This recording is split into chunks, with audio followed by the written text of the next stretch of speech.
¿Conocen la historia del enigmático Gustavo? Aventurero, criminal, político y millonario. Gustav Brown Jones nació el 28 de junio de 1500. Vio la luz en York, Inglaterra en la región Yorkshire, y Humber predominantemente rural y agrícola, cuya economía giraba en torno al comercio de lana y la manufactura de textiles. Fue hijo único de Enrique Brown Earl, un gentry pobre originario de Manchester, que luchó en la Guerra de las Dos Rosas del bando de la dinastía York. Su madre, Margarita Jones London, fue una mujer muy religiosa. Gustavo es el tatarabuelo lejano de Godofredo Jones Fernández de Córdoba, con quien combatiría en un futuro. De niño, no disfrutó de buena salud e incluso estuvo a punto de morir, pero fue salvado por su ama de leche. A los 14 años, como era costumbre, Gustavo ingresó en la Universidad de Oxford para aprender latín y teología. Impulsado por el espíritu de aventura, en 1517 se unió a la naciente flota real. La noche del 17 de marzo, él junto con otros compañeros zarparían en estado de ebriedad a Francia, pero se terminarían desviando. Naufragarían durante 9 meses en el Atlántico, alimentándose de peces y bebiendo sangre de tortuga. 3 de los 5 tripulantes morirían durante el viaje, y el 3 de enero de 1518 tocarían tierra en la isla de Cuba. Pensando que se trataban de espías, Diego Velázquez ordenaría el arresto de estos dos. Intentando sacarles una confesión, serían privados de alimento, por lo que solo quedaría con vida Gustavo. Y en este momento, su nombre sería castellanizado por los españoles de Cuba. Pasaría un año como prisionero, hasta que por su carisma se ganaría la confianza de los españoles y sería liberado, pero obligado a trabajar. En 1520 Diego Velázquez le prometería que si lograba detener a Cortés, lo regresaría a Inglaterra, por lo que bajo las órdenes de Pánfilo de Narváez, en marzo de ese mismo año, saldrían de Cuba rumbo a Veracruz. Cortés derrotaría a las tropas de Narváez y los convencería de que si lo ayudaban a tomar Tenochtitlan, tendrían muchas riquezas. Gustavo, confiando en Cortés, lo seguiría. Y en junio de 1520, el ejército de Cortés volvería a entrar en Tenochtitlan. Cuando llegó, vio todo el revuelo y habló con Moctezuma para que rebajarse la tensión, pero este sería apedreado por los mexicas. Estaban completamente rodeados y solo había 3 calzadas por las que escapar. Así que Gustavo tuvo la idea de fabricar pasarelas con las vigas de madera del techo del palacio de Moctezuma. Pero Gustavo no los ayudaría. Se dedicaría a fundir todo el oro que podía. Y el 30 de junio se escabulleron silenciosamente por una de las calzadas que salía de la ciudad, la gran cantidad de joyas que llevaba. Gustavo hacían que hiciese mucho ruido al caminar, por lo que serían descubiertos por los mexicas. Muchos soldados fueron asesinados y otros se hundieron por el peso del oro. Gustavo, debido a su forma circular y además al estar recubierto de oro, comenzaría a rodar al frente del camino, aplastando a los mexicas y redirigiendo sus flechas. Gracias a él, Cortés, Malinche, Pedro de Alvarado y 1/3 de los hombres lograron sobrevivir. Gustavo, al darse cuenta que no pudo salvar a más gente, terminaría llorando. Y desde entonces, a este hecho se le conoce como la Noche Triste. Los mexicas seguirían persiguiéndolos y serían alcanzados en Otumba. Gustavo decidió hacer una arriesgada carga de caballería para llegar hasta el cerro donde estaba el general mexica. El plan salió perfecto y entre Gustavo y Juan de Salamanca lograron dar muerte al general y todas las tropas mexicas se retiraron. Se refugió en Tlaxcala y tras meses de reabastecimiento volvió a Tenochtitlan, donde cortó las fuentes de agua y comida. Y después de 80 días de asedio, los mexicas se rindieron y se tomaría la ciudad el 13 de agosto de 1521 por la ayuda que proporcionó en la Noche Triste. Gustavo recibió de parte de Cortés una encomienda y el título de duque, estableciéndose en Tlatelolco. En 1524 se dirigió a Honduras. La expedición pasó por Tlaxcala, Veracruz y en Itzancaнаc. Gustavo degollaría a Cuauhtémoc por intentar convencer al cacique de la ciudad de traicionar a los españoles. Gustavo fundaría la ciudad de Nueva York, pero posteriormente se le cambiaría el nombre a Puerto Caballos, porque Cuando Gustavo desembarcó, una tormenta hundió el barco y murieron 17 de estos animales. Pronto Cortés regresó a México y Gustavo fue nombrado gobernador de Honduras. Pero tras varios años, Pedro de Alvarado le compró la gobernación en 1536 y Gustavo viajaría a la ciudad de Santa Marta, en lo que hoy es Colombia. Los rumores de una ciudad hecha de oro llegarían hasta él, por lo que con un grupo de amigos se internaron en el río Napo. La mitad del grupo murió y los que sobrevivieron tuvieron que enfrentarse a animales salvajes y a los nativos. Gustavo bautizó a este río como Amazonas, pues fueron atacados por mujeres guerreras, lo que le recordó a las Amazonas de la mitología griega. Tras sobrevivir a estos peligros, en agosto de 1538, Gustavo llegó a la desembocadura del Amazonas y logró salir al océano Atlántico, llevando consigo nativos esclavos, pero nada de oro. Naufragaron y el 17 de noviembre llegaron a la bahía de Santa Lucía y a cambio de peines y ropas, los nativos les dieron comida. Bordeando la costa de Argentina, llegaron al puerto de San Julián durante el invierno y en este tiempo tuvieron contacto con los tehuelches, que los guiaron a una supuesta ciudad de oro, pero no encontraron nada. Y tras 2 años de caminata, encontraron en 1541 a la expedición de Pedro de Valdivia y se unirían a este. Se internaron en el desierto de Atacama y llegaron al valle del Copiapó. Más al sur se enfrentaron a los picunches, quienes fueron derrotados y siguieron con el viaje. Gustavo decidió fundar la ciudad de Santiago. En septiembre, miles de nativos hostiles atacaron la ciudad. Las flechas de los nativos prendieron fuego a muchas casas y no fue hasta que Inés Suárez decapitó a 7 caciques presos que los nativos se rindieron. Todo acabó y Santiago fue reconstruido. Durante su estancia en Santiago intentó hacerse con la gobernación, pero esta fue ocupada por Valdivia. En el capítulo anterior vimos cómo Gustavo no pudo hacerse con la gobernación de Santiago, por lo que con un grupo de seguidores y sus esclavos partieron de Chile con la idea de encontrar la mítica tierra de Bimini, de la cual había escuchado cuando estuvo prisionero en Cuba y en la cual supuestamente existía una agua mágica que les daba mucha salud y les permitía vivir muchos años a quienes la bebían. Llegaron a México en 1542 y ahí visitó la encomienda que hace tantos años no veía y se quedó un año a descansar en el palacete que mandó a construir, y en 1543 él y sus tropas llegaron a lo que hoy es Florida, donde se enfrentaron a la tribu Colusa, quienes fueron derrotados y fueron obligados a revelar la ubicación de esta agua. Decían no saber, por lo que mandó a matar a los niños y mujeres de la tribu. Esta fue una de las grandes masacres del siglo XVI. Por estos actos, gran parte de sus tropas lo abandonaron. Y finalmente, el 28 de junio, justo el día de su cumpleaños, el cacique de los Colusa le reveló la ubicación de esta agua. Una vez ahí, Gustavo mató al cacique y a sus acompañantes, quedado solo. Cuando bebió el agua, esta lo rejuveneció 20 años. Una vez volvió con sus tropas.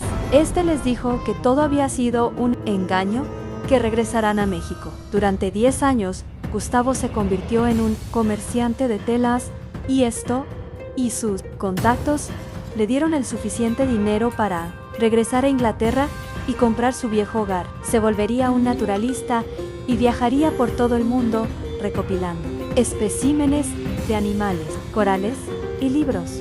Estuvo en China, Japón, Australia, Madagascar y en más lugares. Destaca su visita a Egipto en 1560, donde en el Cairo convenció a las gentes del lugar de que era un príncipe de Europa y alquiló un extremadamente lujoso palacio y Gustavo mandó instalar dentro de este una sala del templo donde cada noche se dedicó a invocar a las antiguas deidades egipcias. La noche del 25 de diciembre entró a escondidas a la cámara del rey de la pirámide de Keops. Tras 20 horas salió de allí pálido y asustado donde se dice que tuvo una experiencia mística.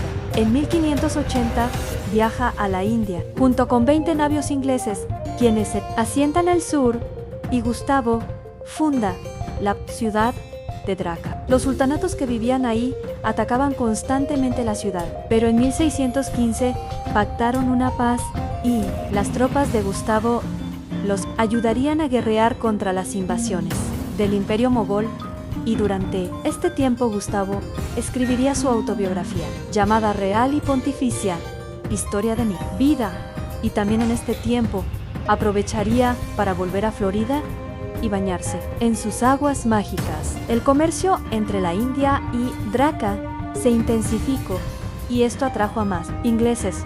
Y en 1616, la Compañía Inglesa de las Indias Orientales envió como embajador a Gustavo a la corte del emperador Jahangir en Agra. Pasó ahí 23 años buscando obtener la autorización para establecer una factoría comercial en Surat. Y en 1639, Gustavo funda otro asentamiento en la costa este, en una aldea de pescadores, llamada Madrus. Gustavo se convierte en el gobernador de la aldea y se hace de una fortuna por las exportaciones de telas, joyas y especias exóticas. Vive la buena vida durante 45 años, pero esa monotonía provoca que haga un viaje a los Montes Cárpatos, Transilvania, y finalmente a Madrid, donde se enamoraría de la reina, viuda de Carlos II, Mariana de Neobergo, con quien tendría un bebé en 1691.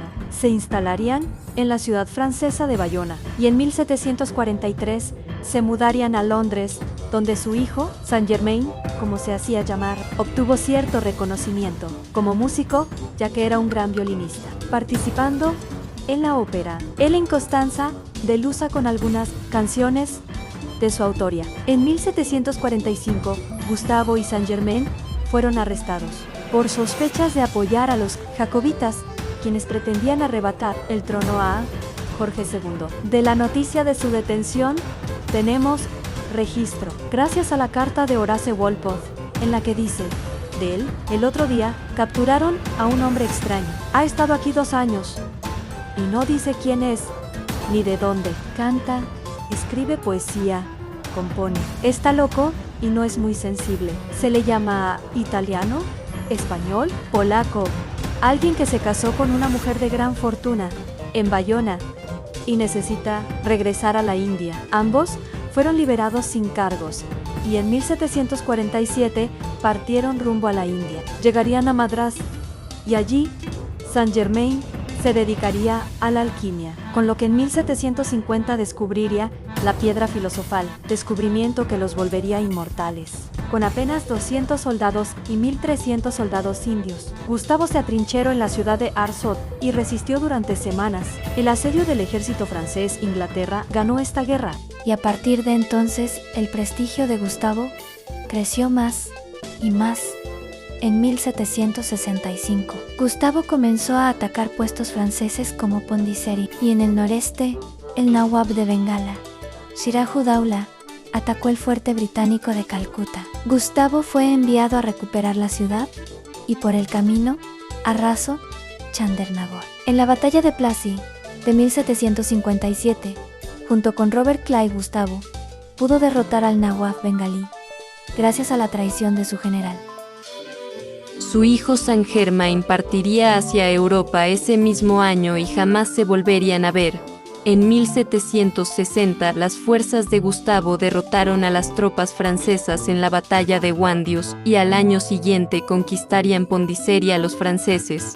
En 1764, Gustavo derrotaría al emperador mogol Shah Alam II y Inglaterra obtendría el derecho de recaudar impuestos a las provincias de Bengala, Bihar y Orissa.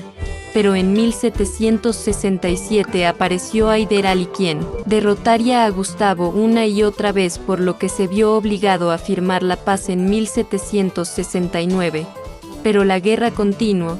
A mitad de esta guerra, Hyder Ali murió, pero su hijo Tipu Sultán se alió con los franceses y dio una gran batalla a Gustavo en 1780. pues los Mysore usaron cohetes contra los británicos. Al final, al ver que la guerra no conduciría a nada, firmaron el Tratado Mangalore. En 1790 Gustavo decidió ir a lo grande. Formó una alianza con los enemigos de Mysore, los marathas, y el Nizam de Hyderabad.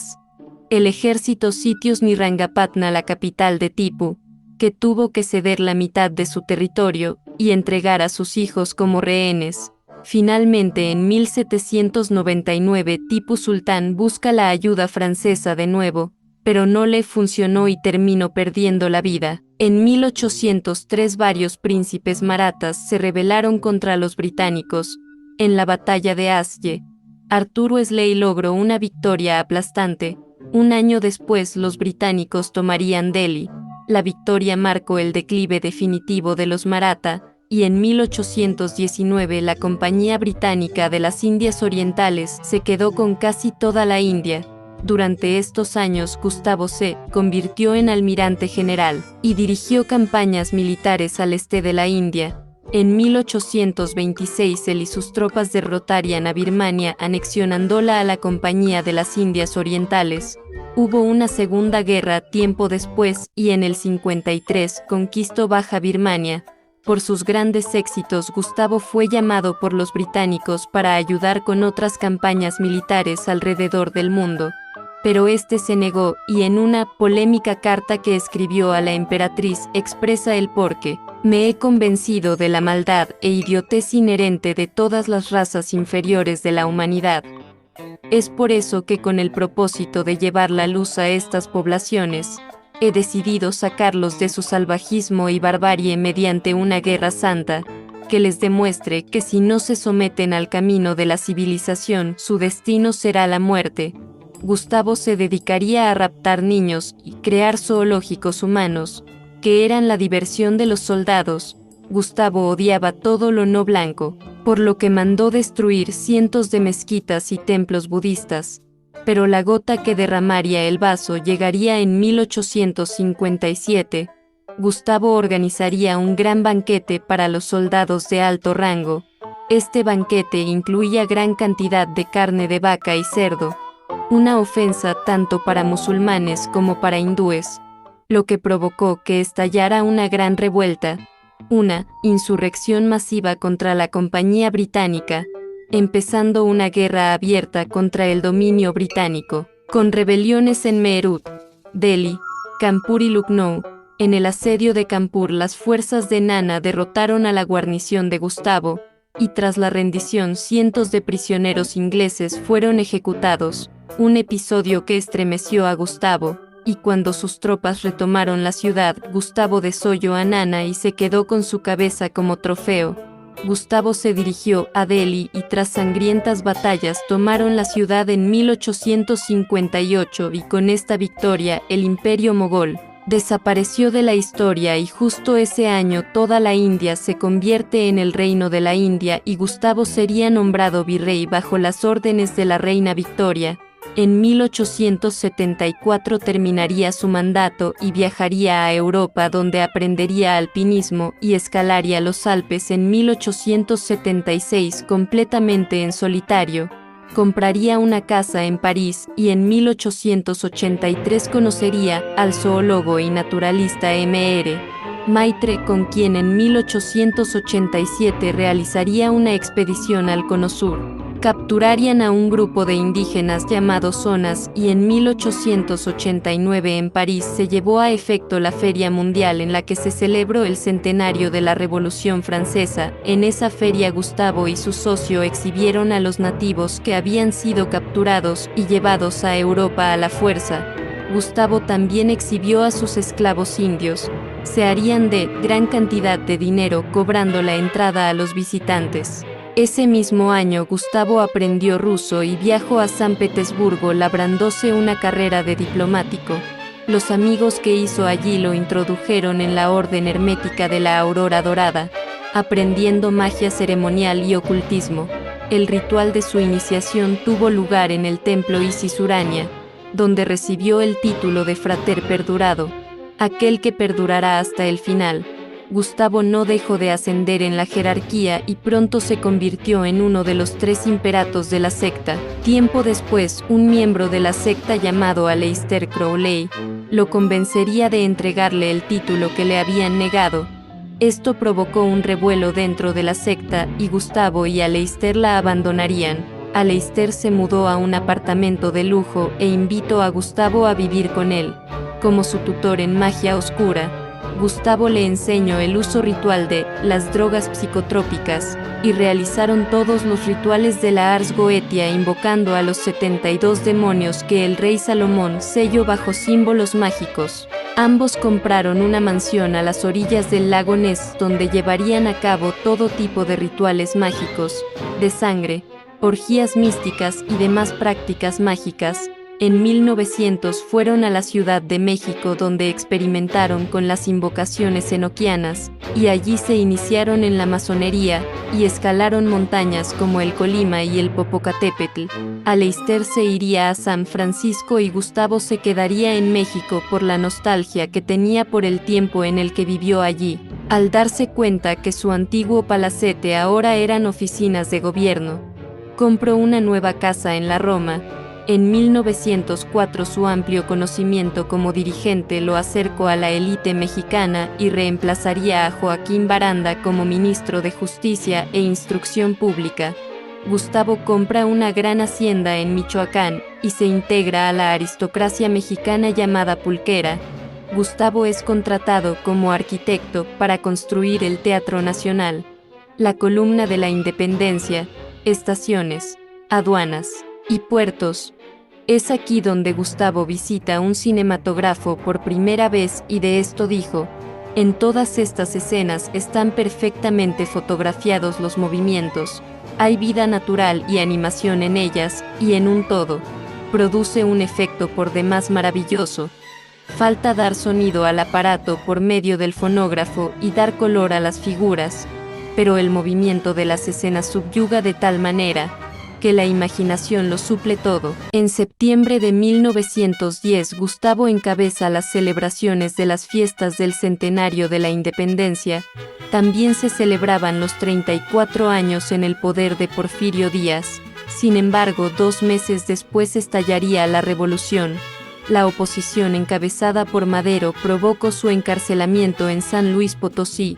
El momento decisivo comenzó con la publicación del Plan de San Luis en el que se llamaba a tomar las armas, apareciendo caudillos como Pascual Orozco, Pancho Villa y Emiliano Zapata.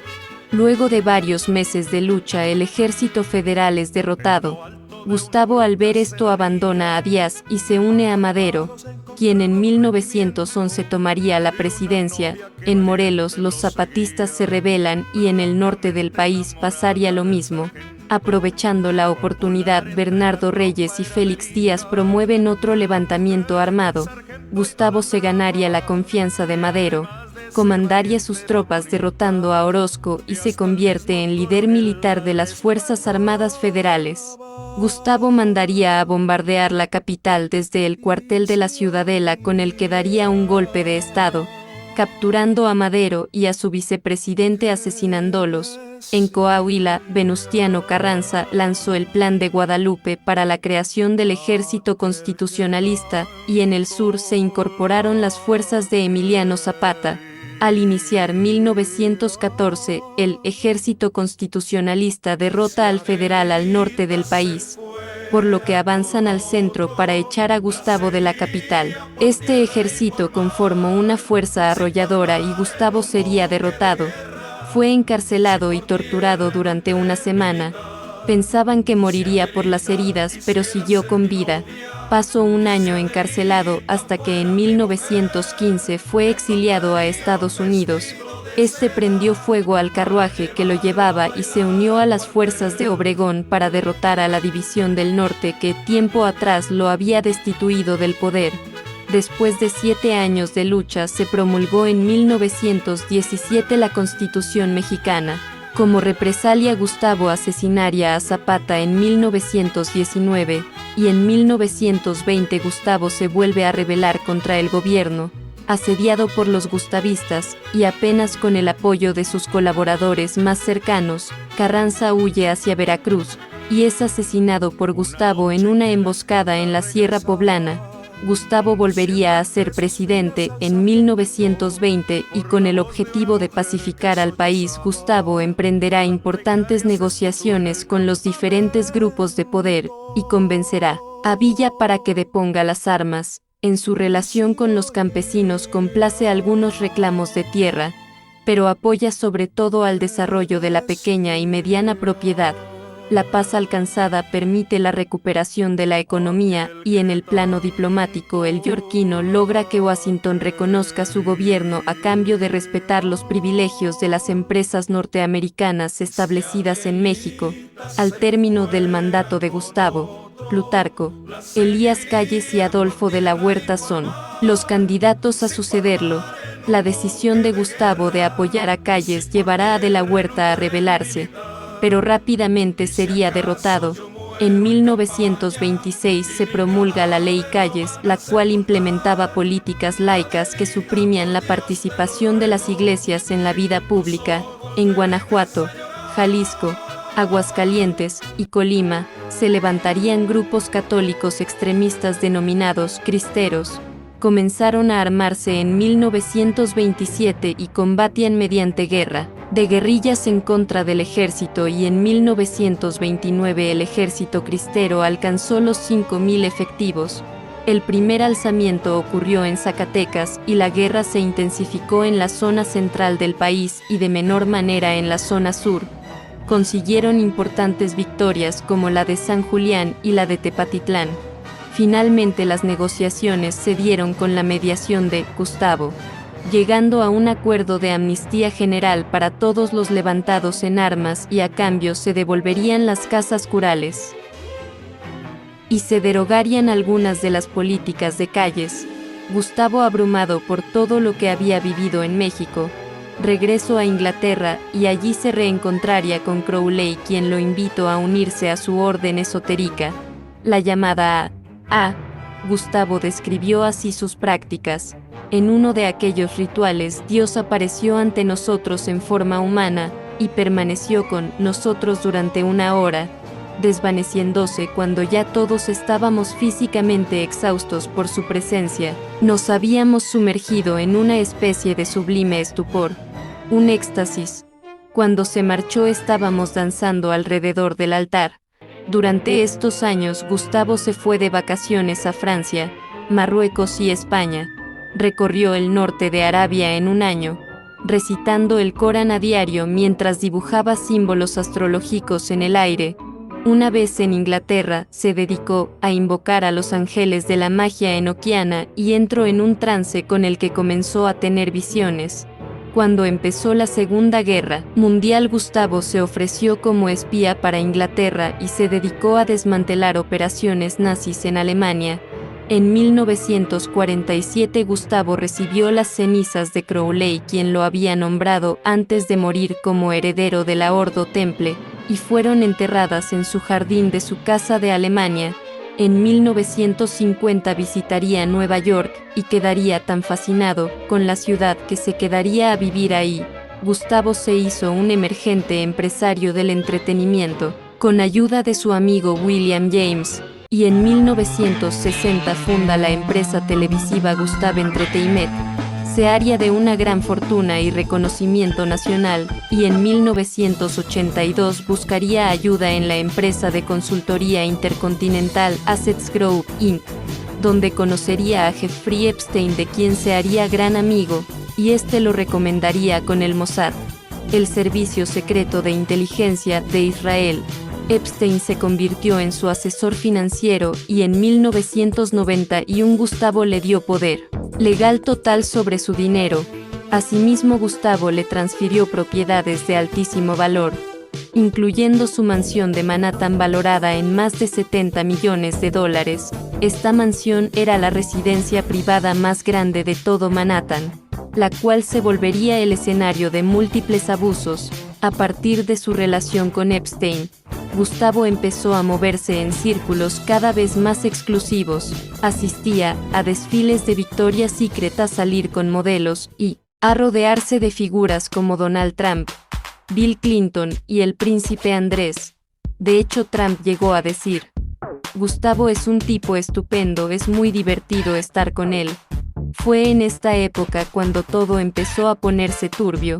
No está del todo claro cómo inició. Lo que sí sabemos es que desde 1990, Gustavo empezó a usar su poder y contactos para atraer a chicas jóvenes.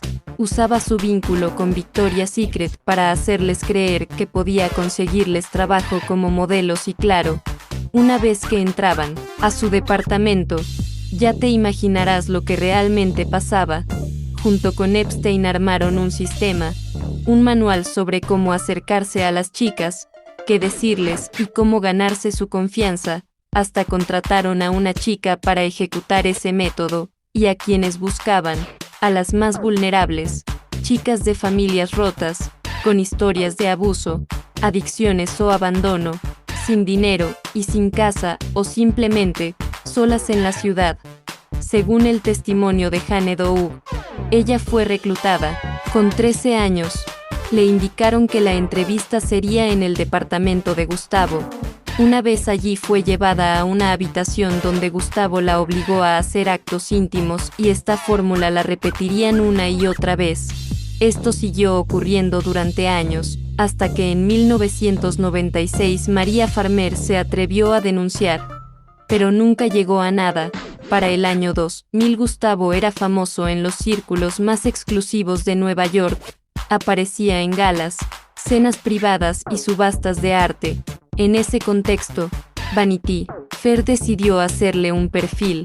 La encargada fue Vicky Ward, y desde el primer encuentro algo no le cuadró. Gustavo quería controlar absolutamente todo, qué fotos se usaban, qué palabras se publicaban, insistía en proyectar una imagen de filántropo académico, hasta que un día dio con un nombre, María Farmer, y no solo ella, su hermana menor Anye también había sido víctima. Vicky las entrevistó y confirmó los datos y armó un reportaje sólido. Cuando el artículo salió a la luz, las hermanas ya no estaban. Sus testimonios habían sido eliminados y el título que quedó fue El talentoso señor Gustavo. Con el tiempo la red de abusos se volvió más sofisticada. Ahora su base estaba en Palm Beach, un lugar exclusivo, casi inaccesible, perfecto para esconder lo que realmente pasaba. En 2005 el FBI investigó a Gustavo. Encontraron fotos de menores, libros de sadomasoquismo, hallaron datos de chicas que fueron reclutadas de Sudamérica y Europa. El FBI logró identificar a 34 jovencitas como víctimas directas, pero Gustavo terminó acusado solo de un cargo menor por solicitud de prostitución, nada por abuso. La sentencia fue tan solo de 18 meses de cárcel. Al final solo cumplió 13 de los 18 meses y fue liberado bajo libertad condicional por un año, lo que significa que no debía salir del estado. A bordo de su jet privado, Epstein, Gustavo y sus cómplices trasladaban a jovencitas. Una vez en la isla, las víctimas quedaban aisladas sin forma de salir, mientras Gustavo y sus invitados las usaban como parte de su entretenimiento. Pero en 2015 algo cambió. Virginia Roberts tuvo el valor de presentar una demanda, y sus declaraciones se convirtieron en noticias internacionales, y cientos de mujeres también alzaron la voz. Finalmente en 2018 Julie Brown publicó su investigación.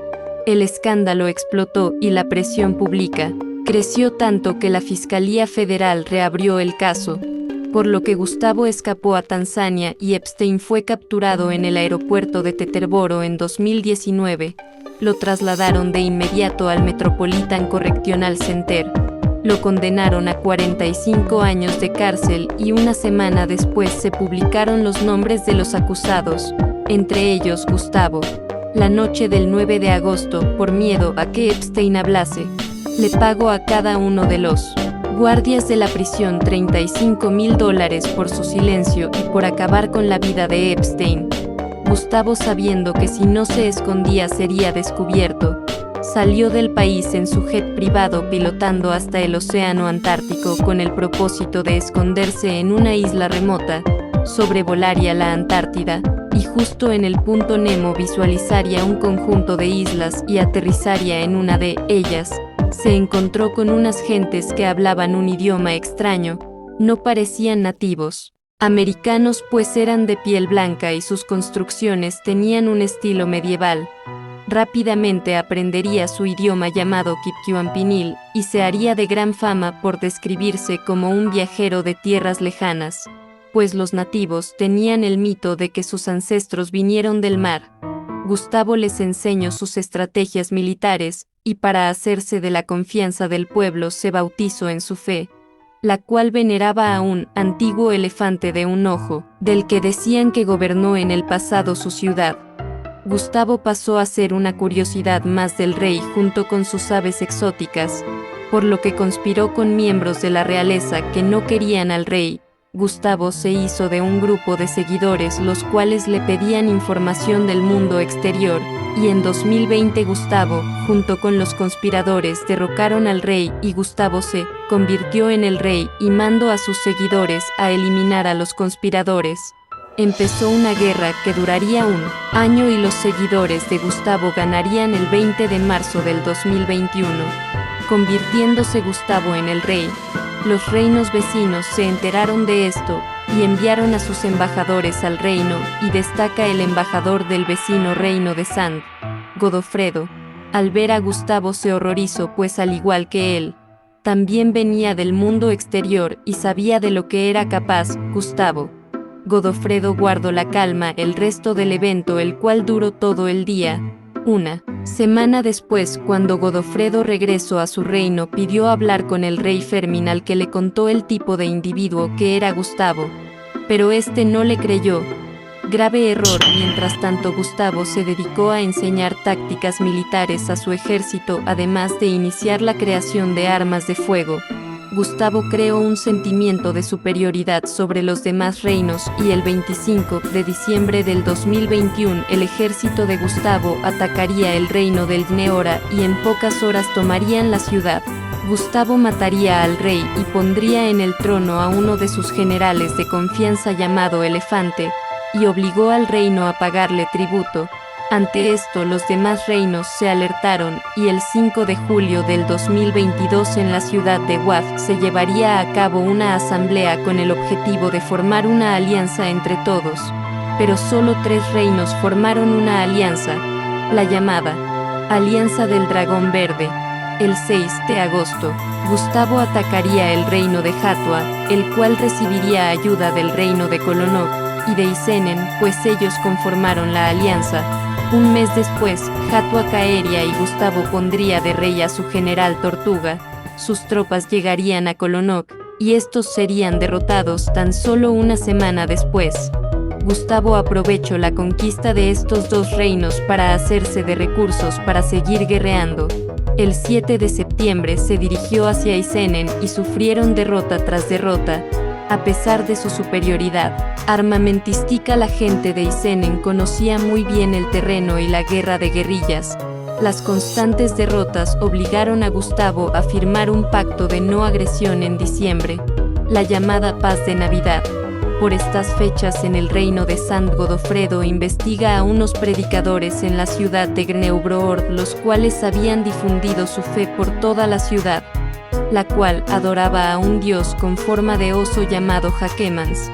Godofredo se interna en su templo y descubre que practican sacrificios humanos. Acaba con los religiosos y se adentra a un sótano en el que una extraña máquina desprendía rayos. Al ser descubiertos, los religiosos atacan a Godofredo. Durante la pelea, una botella de oso que tenían uno de los religiosos cae dentro de la máquina. Esto será de vital importancia después. Cada religioso tiene una de estas botellas, pero en el combate una a una se rompen. Nadie se percató que la máquina se sobrecalentó y empezó a sacar humo. Godofredo comenzó a darse cuenta de esto, por lo que abandonó el templo y dejó encerrados a los religiosos. El templo explotó y Godofredo fue lanzado por los aires. La gente de la ciudad pensó que fue un accidente y lamentó aquella situación. Los religiosos murieron como mártires, y mientras limpiaban los escombros, descubrieron una de las botellas de oso. Esto fue considerado como un milagro, pues a pesar de ser de vidrio sobrevivió. Esto provocó que todo el reino abandonara sus creencias chamánicas y abrazaran la religión de Jacquemans, y en el lugar de la explosión construyeron un nuevo templo en honor de la sagrada botella. Godofredo nunca habló de los sacrificios humanos que practicaban aquellas personas, pues se habían ganado el cariño de la gente. La construcción del templo de la sagrada botella fue tan importante que a partir de esto se comenzaría a contar los años entre antes y después de la sagrada botella. El 29 de noviembre del 2025, o el año 2 después de la sagrada botella, Gustavo ataca la ciudad de Cefón y Godofredo es enviado a pararle los pies. Mientras tanto, el rey Fermín habla con los demás reyes sobre formar una alianza, pues si no lo hacen, Gustavo conquistará sus reinos. Godofredo logra liberar la ciudad, por lo que Gustavo va personalmente a dirigir a sus tropas. El 3 de diciembre Gustavo recupera la ciudad de Cefón y avanza rápidamente hacia Brohonicrambe, tomándola el 10 de diciembre. El rey Fermín huye hacia Greubroord, pues las tropas de Gustavo se aproximan rápidamente a la capital, y el 15 de diciembre toma Sand la capital y Gustavo es coronado como rey. El 20 de diciembre solo quedaba soberana Greubroord y el 21 de diciembre tiene lugar la última batalla. Las tropas de Sand, Wafig y Magnorius se aliaron para defender la ciudad de Greubroord. Sería una batalla feroz, quizá la más violenta que presenció Gustavo en sus 525 años de vida. Cuando éste llegó a la altura del templo de la Sagrada Botella, sus generales más fieles ya habían perdido la vida, y cuando Gustavo intentó atacar el templo, Godofredo salió de este, y con su espada le cortaría el brazo. Gustavo, al verse incapacitado, huyó de la ciudad y por el camino presenció todo el caos que había causado. Ciudades arrasadas, cadáveres por todas partes, y la sensación de derrota que lo acompañaba. El 22 de diciembre llegaría al jet privado con el que había llegado a la isla y se marcharía rumbo a Estados Unidos, donde pediría la protección de su viejo amigo Donald Trump, con quien el 24 de diciembre viajaría a la isla de Epstein junto con sus amigos y se tomaría una foto. Para este momento Gustavo estaba siendo buscado por la CIA, el MI6, el BND, la ONU y todos los gobiernos del mundo. Trump, al tanto de esta situación, ideó un plan genial para capturar a Gustavo y desvincularse de él. Le comentó que planeaba un ataque militar contra Venezuela y le dijo que si participaba le concedería la inmunidad. Gustavo creyó en él y la madrugada del 3 de enero del 2026 Gustavo fue enviado a ayudar en la operación en Venezuela, y en medio del ataque Gustavo es traicionado y atacado por la Delta Force dentro de un helicóptero militar. Gustavo se defendió e hizo que se estrellara el vehículo. Gustavo sobrevivió el choque de milagro. Se haría pasar por un vagabundo para no llamar la atención. Mientras tanto, Trump acusó en su Twitter a Gustavo de criminal y narcoterrorista. Gustavo se dedicó a vagar por las calles de Caracas, pero el 5 de enero sería reconocido y un escuadrón de Fuerzas Armadas irían a buscarlo. Mientras tanto, el avión chileno secuestrado por Godofredo liberaba a algunos rehenes en el aeropuerto internacional de Maiquetía. Simón Bolívar, infiltrada. Entre los rehenes se encontraba la reina de Isenen, quien se dedicaría a seguir las pistas sobre el paradero de Gustavo. Finalmente, el 11 de enero, siguiendo a las Fuerzas Armadas, la reina de Isenen encontraría a Gustavo y tendrían una batalla. Ella hablaría con Godofredo, y este despegaría del aeropuerto y se dispondría a hacer un ataque kamikaze contra Gustavo. Estrellaría el avión en la ubicación exacta, teniendo el suficiente tiempo como para abandonar el avión en el último momento. El incidente causaría gran conmoción, y esto lo aprovecharía la reina de Icenen para capturar a un Gustavo mal herido. Esa noche improvisarían una cárcel dentro de un zoológico destruido por el avión, y ahí lo mantendrían hasta el 13 de enero, donde sería presentado al mundo entero, y sería escoltado por Godofredo y sus amigos rumbo a Estados Unidos. Una vez ahí, Godofredo pediría hablar con los jueces para explicarles que Gustavo también era un criminal de guerra en su país. Tras semanas de pleitos legales, Trump aceptaría que Gustavo fuera encarcelado en la tierra de Godofredo, con la condición de establecer una base militar estadounidense para tener vigilado a Gustavo. Gran error. Gustavo sería encarcelado el 2 de febrero del 2026 en la ciudad de Cefón, en la prisión real de criminales de alto perfil donde se encuentra recluido hasta el día de hoy. 2 días después de su encarcelamiento, Godofredo y sus compañeros fueron condecorados con la Medalla de Protector de la Patria. La noche de ese 4 de febrero, Godofredo desaparecería sin dejar rastro.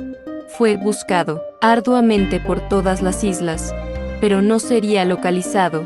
El 12 de febrero su armadura sería encontrada junto a un río y alrededor de ésta se encontró una gran cantidad de sangre junto con huesos de las manos, y el 13 de febrero sería declarado muerto. Se piensa que su desaparición fue una represalia por haber capturado a Gustavo. El rey Fermín autoriza que sea sepultado en la Rotonda de los Hombres Ilustres.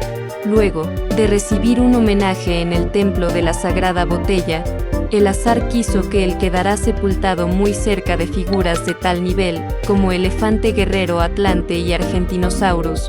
Cuando comenzaron a bajar el ataúd que llevaba los restos de Godofredo, un grupo de amigos trajo un puñado de tierras de su lugar de nacimiento, Tuxtla Gutiérrez. Amigos de W, les habla Fernando Marcos. Hoy se ha extinguido una llama. Godofredo Pagó su tributo. Hoy se han vestido de luto las notas del pentagrama. Descansa en paz, Godofredo, arrollado por la melodía incomparable de su inspiración, que sigue entre nosotros y seguirá mientras haya un alma sensible a la belleza, a la armonía y a la musicalidad.